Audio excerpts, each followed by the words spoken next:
सुबह होने तक रोहन का बुखार पूरी तरह से उतर चुका था और उसका दर्द भी ठीक था। इसीलिए डॉक्टर राजन माहेश्वरी ने अवनी को कुछ प्रिकॉशंस लेने की हिदायत देते हुए उसे रोहन को घर ले जाने के लिए बोल दिया। पर काफी कुछ सुनाने के बाद मेरी समझ नहीं आ रहा कि तुम इतनी केयरलेस माँ कैसे हो सकती हो। एक बच्चे का भी ठीक से ध्यान नहीं रखा जाता तुमसे। अब इस बार किसी तरह की लापरवाही मत दिखाना और रोहन को आराम करने देना। इस बीच तुम्हें उस दूसरी बात को भी नहीं भूलना है। वैसे भी जब कल उसे यहाँ लाया गया था तो उसकी हालत ठीक नहीं थी। वो तो मैं हूँ जो अपने सारे मरीजों के लिए इतना अलर्ट रहता हूँ, इसलिए बात बिगड़ने से पहले ही संभल गई।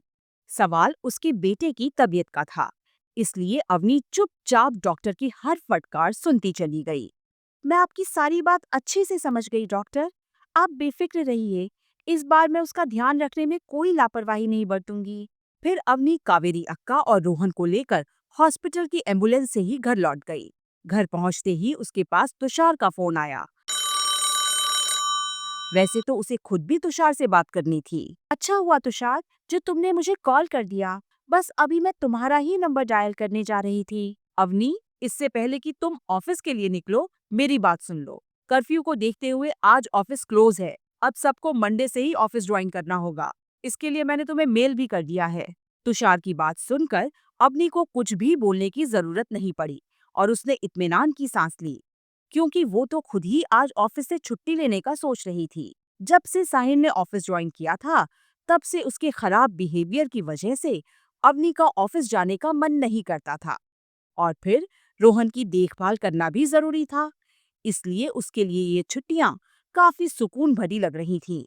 पर 4 दिनों के बाद क्या होता, क्योंकि 4 दिन के बाद मंडे था और मंडे को तो उसे ऑफिस जाना ही पड़ता और उसकी जिंदगी वापस से उसी पुराने ढर्रे पर लौट जाती।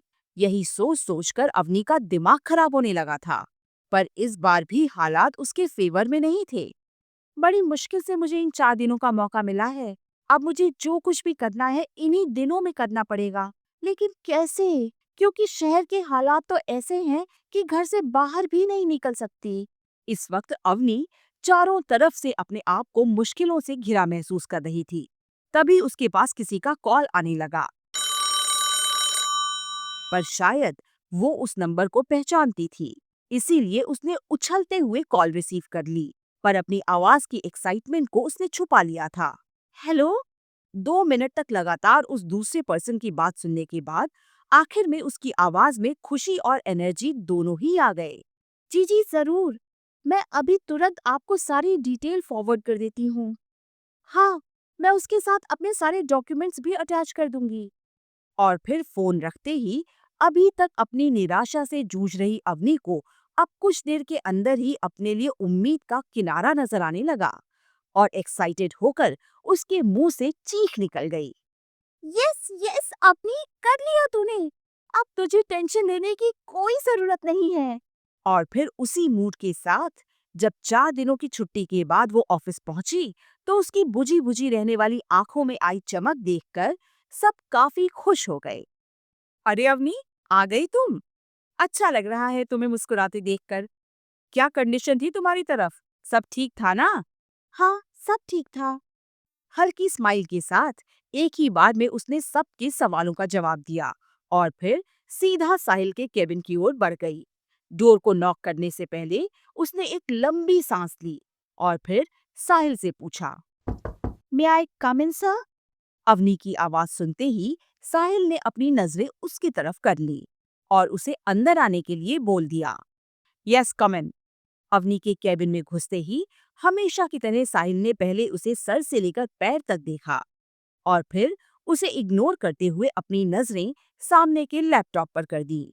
साहिल के सामने खड़ी होते ही पिछले 4 दिनों की मेहनत से इकट्ठा करके आया अवनी के चेहरे का ग्लो 1 सेकंड में ही हवा हो गया था और अब एक बार फिर से वो अपने एक्सप्रेशनलेस फेस के साथ उससे बात करने की हिम्मत जुटाने लगी। आज साहिल अपने काम में इतना बिजी था कि अभी तक उसने अवनी के लिए कुछ सोचा ही नहीं था। इसीलिए उसने लापरवाही से उससे पूछा, बोलो क्या बात है? वैसे भी आज तो अवनी साहिल से बात करने का सोचकर ही आई थी और ये बात उसके चेहरे को देखकर समझ भी आ रही थी। इतने दिनों में पहली बार अवनी साहिल से बोलने की पहल करने वाली थी, इसीलिए वो क्यूरियस होकर उसके मुंह खोलने का इंतजार करने लगा। पर साहिल कपाड़िया की आवाज की सख्ती मुंह खोलने से पहले ही अवनी को खामोश कर देती थी। इसी वजह से अवनी ने चुपचाप साहिल के टेबल पर एक एनवेलप रख दिया। एनवेलप पर नजर डालते हुए साहिल ने उससे पूछा, क्या है ये? साहिल से नजरें चुराते हुए उसने धीरे से कहा, मेरा रेजिग्नेशन लेटर। हालांकि साहिल के सामने ये बात बिल्कुल अचानक ही आई थी, पर शायद कहीं ना कहीं वो इस दिन और ऐसी किसी भी बात के लिए पहले से ही तैयार था। इसीलिए अवनी के ये बोलते ही साहिल ने पहले उस एनवेलप को अपने हाथों में लिया और फिर उसकी तरफ देखकर व्यंग वाली आवाज में पूछा, तो तुम इस कंपनी को छोड़कर जाना चाहती हो? जी। अभी भी अवनी की आवाज बिल्कुल सपाट थी, लेकिन इस वक्त उसमें एक फैसला भी शामिल था, जिसे उसने किसी भी हालत में ना बदलने का सोच लिया था। इसलिए साहिल के सामने उसने अपनी घबराहट को छुपाने की पूरी कोशिश की। वैसे तो हर वक्त साहिल अपने आप से बस एक ही बात दोहराता रहता था कि चाहे कुछ भी हो जाएगा, लेकिन वो अवनी को खुद से दूर नहीं जाने देगा। पर इस समय पता नहीं उसे क्या हो गया था कि उसने आगे अवनी से कोई सवाल नहीं किया। चुपचाप एनवेलप को खोला और उसकी तरफ देखते हुए बिना पढ़े एक ही बार में उस पर साइन कर दिया। Best of luck for your new journey. Thanks. Avni के लिए इस बात पर भरोसा करना मुश्किल हो रहा था कि साहिल ने इतनी आसानी से बिना कुछ कहे उसकी बात मान ली। नहीं तो वो तो यहाँ पर यही सोचते हुए आई थी कि इस काम के लिए भी उसे साहिल के साथ जद्दोजहद करनी पड़ेगी। पर उसने तो बिना किसी सवाल जवाब के ही उसे आजादी दे दी। इसीलिए वो हैरानी से उसकी तरफ देख रही थी, लेकिन मन के सवाल तो फिर भी अपनी जगह पर कायम थे। आई होप कि इस रेजिग्नेशन लेटर पर इसने अपना ही साइन किया हो। अब तो मुझे मेरे लिए इसका गुस्सा और बददिमागी दोनों समझ नहीं आते। कभी भी कुछ भी कर सकता है ये इंसान। एक तरफ से अवनी साहिल के इंटेंशंस पर खुद के साथ डिस्कशन कर रही थी, तो दूसरी ओर रेजिग्नेशन लेटर पर साइन करने के बाद साहिल अब एक अजीब सी मुस्कुराहट के साथ उसे देखने लगा, जिसका मतलब काफी कोशिश के बाद भी अवनी समझ नहीं पाई। और अब तो उन दोनों के बीच बात इतनी बिगड़ चुकी थी कि शायद वो समझना भी नहीं चाहती थी। पर ये तो कभी हो ही नहीं सकता था कि अवनी देसाई सामने हो और साहिल कपाड़िया उससे कुछ ना बोलता। वैसे तो कंपनी की पॉलिसी के मुताबिक तुम्हें कम से कम 1 मंथ का प्रायर नोटिस देना चाहिए था, लेकिन सिर्फ तुम्हारे लिए मैं इस रूल को तोड़ रहा हूँ। पर सारी ऑफिशियल फॉर्मेलिटीज के कंप्लीट होने तक कम से कम इस वीक के लिए तो तुम्हें ऑफिस आना ही पड़ेगा। श्योर सर, मैं आ जाऊंगी। इसके बाद ना तो साहिल ने अवनी से कुछ पूछा और ना ही अवनी ने उससे कुछ कहा, और फिर वो चुपचाप वहां से जाने लगी। लेकिन तभी पीछे से आती साहिल की आवाज ने उसे वहीं पर रोक दिया। तुमने कभी बहते पानी को ध्यान से देखा है अवनी? बा ने बताया था ना कि पानी जितना शांत और चंचल कोई और नहीं होता। जब तक खामोश रहता है तब तक सबकी प्यास बुझाता है, लेकिन जब उसी पानी का दिमाग खराब होने लगता है तो वो लोगों के लिए कहर बन जाता है। फिर उसे रोकने की लाख कोशिश की जाए, पर वो जिंदगी को मौत में बदलने के लिए अपना रास्ता बना ही लेता है। अवनी को समझ ही नहीं आया कि ये सब कहकर साहिल उसे क्या बताना चाह रहा था, पर फिर भी वो सकते में तो आ ही गई थी, क्योंकि इस वक्त उसकी आवाज में उसे एक छुपी हुई चेतावनी महसूस हो रही थी, जिसे भांपकर अवनी का खून जमना शुरू हो गया। मेरी समझ नहीं आ रहा कि आज अचानक से इसने मुझे बाकी वो कहानी क्यों सुनाई। पता नहीं क्यों, पर मन में बेचैनी सी होने लगी है। फिर भी मुझे इस बात का पूरा यकीन है कि अब जब हम एक दूसरे के सामने आना बंद कर देंगे, तो हमारे बीच नफरत की ये लगातार चौड़ी होती खाई अपने आप ही भरना शुरू हो जाएगी। पर अवनी के मन की इन बातों को उसका दिमाग निश्चिंत नहीं कर पाया, और आखिर में साहिल से उसकी इस बात की मंशा समझने के लिए उसकी तरफ पलटकर वो उसे सवालिया नजरों से देखने लगी, जबकि साहिल की आंखें तो पहले से ही उसके ऊपर टिकी हुई थीं। पर इतने दिनों में पहली बार साहिल को अवनी की आंखों में खुद के लिए नाराजगी नजर आई। इसीलिए अब वो थोड़ा संभल कर बैठ गया।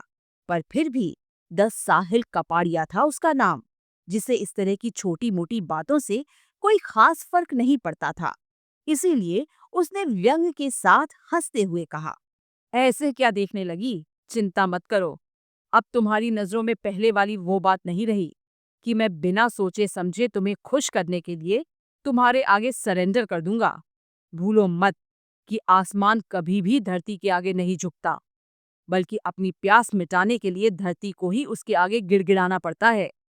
और जो बात मैंने तुमसे कही है, उसके लिए भी ज्यादा मत सोचना।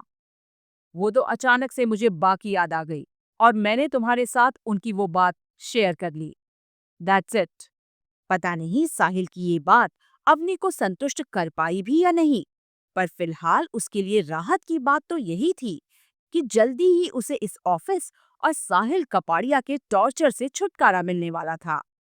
इसीलिए किसी भी बात को तूल देने की कोशिश ना करते हुए वो चुपचाप वहां से बाहर निकल गई। लेकिन जब ऑफिस के लोगों को अवनी के रेजिग्नेशन का पता लगा, तो उसके जाने के नाम पर उन्हें काफी दुख हो रहा था। ऐसे कैसे तुम हम लोगों का साथ छोड़कर जा सकती हो अवनी? आखिर इतने सालों से एक ही ऑफिस में थे हम, और तुमने कब ढूंढ ली नई नौकरी? हमें तो पता ही नहीं चला। सब कुछ इतना जल्दी जल्दी हो गया कि मुझे खुद भी कुछ समझने का मौका नहीं मिल पाया। मैं किसी को क्या बताती? 4 दिनों की छुट्टी में ही इस नई जॉब की बात हो गई। और फिर अवनी ने किसी से कुछ भी छुपाए बिना ही उस फोन कॉल के आने के बारे में उन्हें सब बता दिया।